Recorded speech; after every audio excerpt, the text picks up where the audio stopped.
Биз водоканалдан суу алып, парктарга жетишсе да, жетишпесе дагы ушу водоканал аркылуу сугарылат эле. Өкүлө биз өзүбүз жеке, мисалы үчүн оперативный башкарууга парктардан скважинаны алып, биз кайсы учурда, түнкү убакта, кайсы убакта өзүбүз жандырып, өзүбүз сугаганга чоң шарт түзүлдү. Бул маселе боюнча.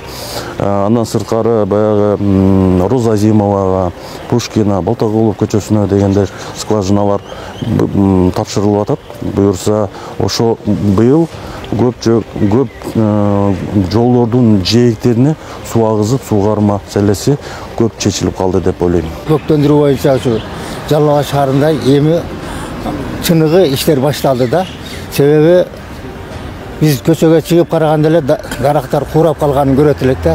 Анан өзүбүз да ойлошуп, ушу дарактарды көктөндүрүш үчүн кандайдыр бир иштерди баштаса экен деп, ушу жергиликтүү бийликтерге мындай ойлонуп калат элек да. Мына рахмат, азыр ушундай нерсе башталды да.